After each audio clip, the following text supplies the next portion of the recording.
رمضان المبارک کے فضائل بہت زیادہ ہیں کیونکہ یہ مہینہ برکتوں، رحمتوں اور مغفرت کا مہینہ ہے۔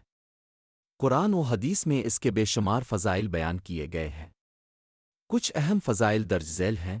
رمضان وہ بابرکت مہینہ ہے جس میں قرآن مجید نازل کیا گیا۔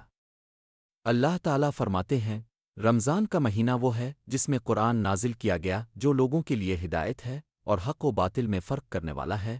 نبی اکرم نے فرمایا، جو شخص ایمان اور ثواب کی نیت سے رمضان کے روزے رکھے اس کے پچھلے تمام گناہ معاف کر دیے جاتے ہیں۔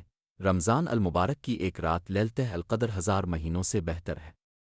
اس رات میں فرشتے نازل ہوتے ہیں اور اللہ کی رحمت و برکت نازل ہوتی ہے۔ نبی کرم نے فرمایا، جب رمضان آتا ہے تو جنت کے دروازے کھول دیے جاتے ہیں، جہنم کے دروازے بند کر دیے جاتے ہیں اور شیاطین جکڑ دیے جاتے ہیں۔ رمضان میں دعا کی قبولیت کے خاص مواقع ہوتے ہیں، بالخصوص روزہ افطار کے وقت لیلۃ القدر میں اور سحری کے وقت۔ نب نے فرمایا، روزہ دار کی دعا افطار کے وقت رد نہیں کی جاتی۔ وہ نبی اکرم رمضان میں سب سے زیادہ صدقہ و خیرات کرتے تھے اور فرمایا، جو شخص کسی روزہ دار کو افطار کرائے اسے بھی اتنا ہی ثواب ملے گا جتنا روزہ دار کو ملتا ہے، بغیر اس کے کہ روزہ دار کے ثواب میں کوئی کمی ہو۔